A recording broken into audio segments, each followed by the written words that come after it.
Ayan, shoutout po sa mga anak ni Tatay Antonio. Ayan, ito po yung tatay nyo ngayon. No? Ito po yung tatay nyo. Nag-iisa na lang po siya dito sa bahay niya. Hindi ko alam kung may pagkain ba siya or meron siyang bigas sa pang-araw-araw niya. No? Ayan, humihingi po siya ng tulong doon sa mga anak niya na kahit daw pambili lang ng gamot. Ako na lang po yung makikiusap. Kahit pambili na lang ng gamot ni Tatay Antonio. Kasi kawawa naman po, mag-isa na lang po siya. Nananawagan lang po ako. Kasi isa lang po yung natin eh, mga magulang. Hindi na po natin yan mapapalitan. Yan, text ko lang po yung bahay So, paano po siya? Lumang-lumang kawid na siya. Tapos tingnan niyo po dito yung pinaka-haligi. Paano po? Putol na. So, napakadelikado rin po, no? Kapag hindi naman natin sa hinihiling, mayroong mga ganong talagang bagyo. Alam niyo naman sa Pilipinas talagang babagyuhin, no? Especially po dito sa Northern Samar kasi nasa gilid po tayo ng Pacific Ocean, no? Ayan.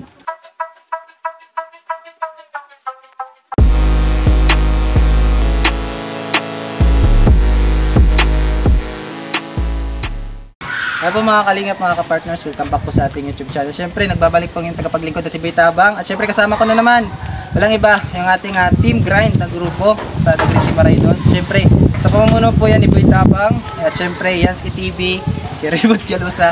At siyempre, Biyahing King. Siyempre, nandito pa rin po tayo sa barangay ng San Agustin, sa bayan po ng Labisares. Siyempre, kasama na pa rin natin si Kagawad Elda. Ayan, siya naman po yung nag-recommend sa atin sa isang senior citizen. Tingnan niyo po yung bahay.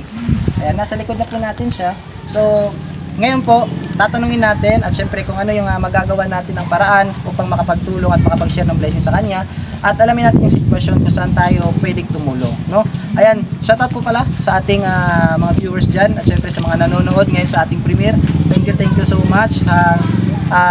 Sana po huwag yung i-skip yung video at panoorin nyo hanggang matapos. At syempre malaking tulong na rin po yung hindi pag-skip ng ads at pag-share at pag-like. At syempre sa mga hindi pa po nakapag-subscribe, mag-subscribe na po kayo sa YouTube channel natin, Boy Tabang, at notification bell para mag-updated po kayo sa mga susunod nating vlog.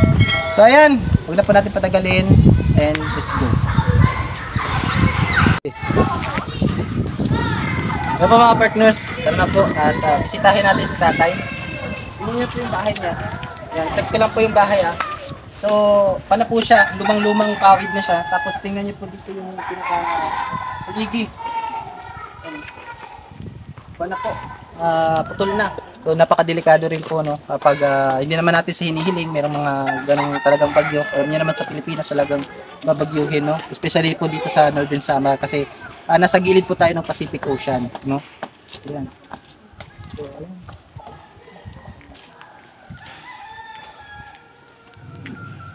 Hello, Tay! Magandang hapon! Kumusta? Mabuti naman. Hindi na po siya makapagsalita. Hindi na po kayo makapagsalita ng malakas, no? Inuubo po si Tatay. Tay, kumusta? Ha? Ayan, hindi po siya masyadong makapagsalita, no, mga kalingap. So Tay, ako na lang magpapakilala. Ano po pangalan po ninyo pala? Antonio. Apelyido? Rosadinho. Siya si Tatay Antonio Rosadinho. Ilang taon na po? 74. Meron po ba kayong kasama sa bahay? Wala, nag-iisa na lang kayo. No, mga kapartners, si Tatay Antonio, sa edad po niya na 74, mag-isa na lang po siya sa buhay. No? Paano kaya ganito? So, ganitong sitwasyon na inuubo siya. May sakit po ba kayo, Tay? Ano po yung sakit niyo? Inuubo. Anong klase po po, Tay?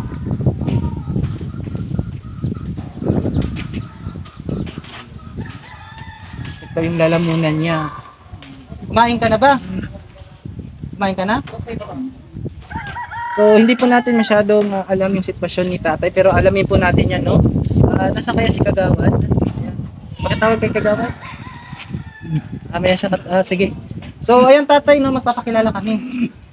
Inuubo si Tatay. Meron pa ba kayong ganyan na gamot? Wala. Wala. Napa-check up na ba kayo? Hindi pa, hindi pa. Grabe mga kalingap, napakasaklap po ngayon ng sitwasyon ni Tatay Antonio. Kasi hindi man lang po siya makapagpa-check up. Sa ganitong bahay niya, mag-isa na lang siya. Matanda na rin. Wala po ba kayong anak? Mayroon. Nasa naman po sila? May mga pamilya na daw po. Nagbibigay pa sila sa inyo dito ng... Hindi. Ilang anak niyo, Tay? Ha? Apat. Ayan, shoutout po sa mga anak ni Tatay Antonio. Ayan, ito po yung tatay nyo ngayon. No? Ito po yung tatay nyo. Nag-iisa na lang po siya dito sa bahay niya. Hindi ko alam kung may pagkain ba siya or meron siyang bigas sa pang-araw-araw niya. No? Ayan, humihingi po siya ng tulong doon sa mga anak niya na kahit daw pambili lang ng gamot. Ako na lang po yung makikiusap. Kahit pambili na lang ng gamot ni Tatay Antonio. Kasi kawawa naman po, mag-isa na lang po siya. Nananawagan lang po ako. Kasi isa lang po yung natin mga magulang. Hindi na po natin yan mapapalitan. No? Tama po ba, Tatay? Kawawa naman po siya, oh. Huwag naman po natin pabayaan sa ganitong sitwasyon na mga matatanda na yung ating magulang. Kailangan nandun po tayo para alagaan sila, diba? Ayan. Nasaan po ba sila ngayon, Tay? Maynila. Ilang taon na po ba kayo, Tay? Ilang taon na po ba nawalay sila sa inyo? Matagal na? Di ko po alam mga kapartners kung parang nasasad po ako sa sitwasyon ni Tatay. Kasi ako, sa sitwasyon ko ngayon talagang mostly naman sa atin lahat. Yan, nandiyan si Biyahing King. No? Alam naman natin na yung mga magulang natin talaga minamahal yan, di ba? Inaalagaan. Ngayon, si Tatay, mag-isa na lang. Paano yan? Meron po kayong communication sa kanila, Tay? Wala. Hindi ba nila alam yung kalagayan nyo ngayon? Hindi rin. Naku. Nakakaawa po. Ito po ay sana ito ay maging isang sa buhay natin, no, pang-araw-araw, maging isang halimbawa na sana yung mga magulang natin ay talagang inaalagaan po natin, kasi lalo na kung mga matatanda na, kasi magiging pa na po ako straight to the point, hindi na po sila gaano katagal dito, kaya i-spend natin yung time na nandyan kasama sila, no? Diba, Tay? Tama po ba? Tay, meron akong tatanong sa iyo. Ano yung pangunahing pangangailangan mo dito, Tay? Pagkain. Gusto mo po bang gumaling? Ha? Ba? Ano po ba yung dahilan bakit nagkaganyan po kayo, Tay? Pwede nyo po bang i-ikot sa amin, ikwento?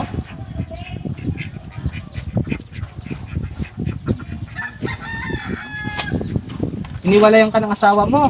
Tapos,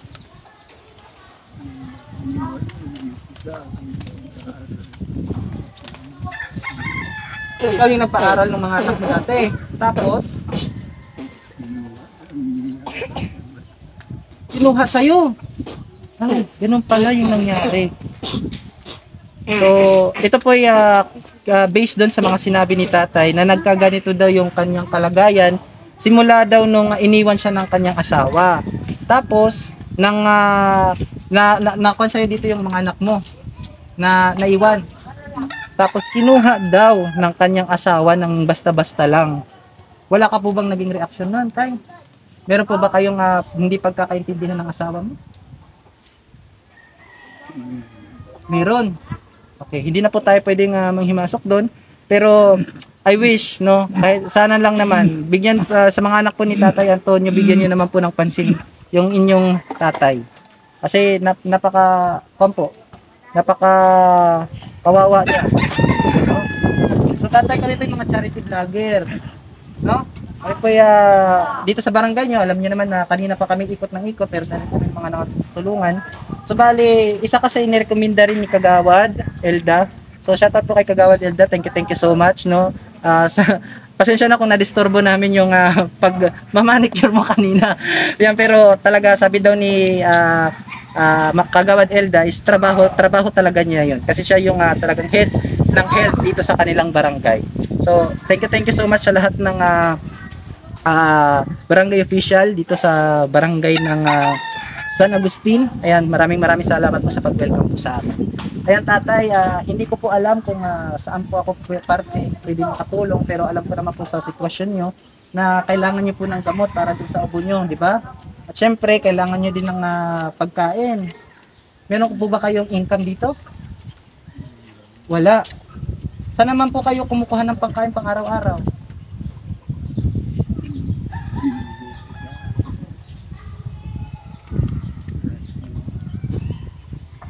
Binibigyan lang daw siya. Binibigyan ka lang dito ng pagkain? Ayan. Binibigyan lang po siya ng pagkain. Di ba? Nakakaawa po yung kalagayan ni Tatay Antonio. Grabe. Tay, ano po yung masasabi niyo dun sa mga anak niyo? Na sana kahit paano mapansin kayo sa pamamagitan lang po ng ating vlog. Kasi matagal na ba kayong walang communication? Walang komunikasyon? Matagal na daw. Anong gusto mong sabihin sa mga anak mo, Tay? Baka manonood sila or nanonood sila.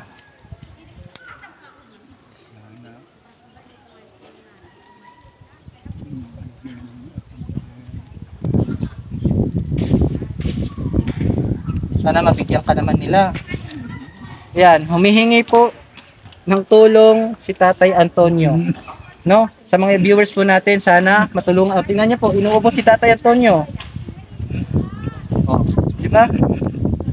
So, sa mga viewers po natin, naglalambing po ang tagapaglingkod na si Boy Tabang. Sana kahit panggamot na po ni Tatay Antonio tungkol sa iniinda niyang sakit or pag-uubo, na talagang parang kinukang kapuno tay, parang hinihingal. No? Ayan. Kasi talaga sa ganitong sitwasyon ni Tatay Antonio, kapag ganun na talaga yung edad, kailangan yung immune system natin is malusog. So si Tatay Antonio po ay ngayon may sakit, no? Inuubo po siya. So sa mga viewers po natin, naglalambing po ako na sana matulungan natin si Tatay Antonio, at nakikita niyo naman po yung sitwasyon ng kanyang bahay, at syempre especially doon sa kanyang mga anak. Sana mapanood niyo po yung vlog natin. Humihingi rin po ako ng tulong doon sa mga anak niya na sana matulungan niyo yung tatay niya, no? Kasi grabe talaga, grabe, no? Napakagrabe po yun ang sitwasyon ni Tatay Antonio. Tatay Antonio, meron lang ako ibibigay sa iyo, ha? Konti lang to, pero makakabili ka ng bigas mamaya, ha? Bili ka ng bigas, tapos masarap na ulam, ha? Okay lang ba? Okay lang. So ayan, bigyan po natin si Tatay Antonio para makapagpahinga na rin, kasi kanina nakita ko na siya doon sa kanya sa basketball court, nakaupo lang. Hindi ko lang muna siya in-approach kasi merong inirekomenda sa amin si Kagawad, tama po ba Tay? Merong inirekomenda sa amin si Kagawad, kaya pinuntahan po muna namin. Tapos hindi ko inaasahan na si Tatay pala yung i-recommenda niya sunod. So ito na po yung opportunity na sana matulungan po natin si Tatay Antonio, mabilhan natin ng gamot at saka bigas, no? Bigas Tay? Okay lang ba? Bigas sa'yo? No? Ha? Pwede na rin. Ayan. Ayan mga partners, sana po makabalik tayo dito. At syempre, bigyan natin ng konting panggastos si Tatay. Ito'y konti lang po, no? Shoutout po pala doon sa lahat ng viewers ni Kuya Joey, especially doon sa hindi nag-skip ng ads. Maraming salamat. Syempre, doon po sa kanyang mga sponsor na nagbibigay po ng konting pagmamahal para ibigay po doon sa kanilang mga kababayan. Thank you so much. Bahala na po si God na magbalik po sa inyo ng siksik-liglig at umapaw. Ayan, bigyan po natin siya ng konti. Thank you so much po ulit, ha. Yan Tay, ito'y konti lang. Okay na po ba yan? Ha? Bili ka ng bigas, ha? Meron ka pa bang bigas dyan? Meron, ulam. Ayan, bili ka, gusto mo yung sabaw, isda, bili ka mamay isda, sabawan mo, ha? Ayan, hindi po natin gaano ma-interview si Tatay Antonio kasi nga, ubo siya ng ubo, hinihingal siya, tapos yung kanyang boses po is mahina na. Sana po mapagabot natin si Tatay Antonio, at syempre, sana po mapaayos natin yung kanyang tirahan. no? Hanggang dito na lang po muna yung ating vlog. Gusto ko lang magpasalamat sa nandiyan pa rin at nanonood simula ng ating vlog hanggang sa matapos. Thank you so much.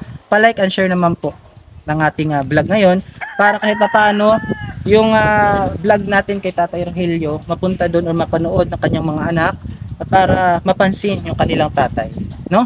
Maraming salamat po. At syempre, shoutout po pala doon sa ating mga sponsor, no? Manay Tere Anderson, at Bit Jones, at syempre Ma'am Irene Biswilan, Ma'am Hawaii, Ma'am Okidoki from London, Tita Marcelina, at Ate Chari, kay Manay ng Bicol, shoutout po. At syempre kay Sangkay Emma, kay Ate Edna Malinaw, kay Tita Malu de los Santos, at syempre kay Ate Selena Barbosa, kay Ate Rosa Giri Vlogs, no? Yan po yung mga supporters at nagbibigay rin po ng konting pagtulong po dito sa mga ginagawa nating pagcha-charity sa Northern Samar. Maraming salamat. At syempre, shoutout din po sa Team Rochelle Fanatics. Maraming salamat sa inyong suportas kay Boy Tabang. At syempre, kay Sir Will of Malala, kay Rachel Morales Vlogs, at syempre sa Team Rochelle Reactors at sa Team Rochelle Fanatics. Thank you so much. Hanggang dito na lang po yung ating vlog. Pasupport naman po ng The Great T. Waraynon, yung charity vlogger dito sa Northern Samar. Sa pamuna po ni Kuya Joey the Great, Ate Edna, Boy Tabang at Edna Condor, Yansky TV, Baby Mix Vlog, Raymond Galusa, at syempre, Biyahing King, supportahan po natin. Syempre, yung ama po ng Kalingap, Kuya Bal, Ate Edna kay Kalingap Prab, supportahan din po natin, no? Hanggang dito na lang po. Ingat po tayo palagi at syempre God bless. Kampay, sayonara, adjust mga kapartners. Ingat po tayo palagi. Mga Kalingap, no? Meron pong irekomenda sa amin dito si Kagawad, pero yung tatay daw nila is nandun daw ng Philippines, ano po Kagawad. So yung anak po niya is nandito, irekomenda sa amin ni Kagawad. Kagawad, dali ka nga Kagawad kasi wala akong idea eh. Ano po ba yung sitwasyon niya, Kagawad? Bakit sa sakit na hydrosipanus? Okay. Ayan. So, sa sana po makabalik tayo dito para makumusta natin. Ano pangalan mo, Be? Pangalan mo daw? Ano pangalan mo? Nani mong araw? Ha? Lixer. Lixer. Lixer po yung kanyang pangalan. Ilang taong ka na? Pira na yung edad? Pira na yung edad? Pero edad mo? Diri, ano Hindi ba siya hindi siya nakakapag. Nag-aaral po ba siya? Hindi. Hindi siya nag-aaral. Bakit? Nag-aaral para si mama. Nasaan mama mo?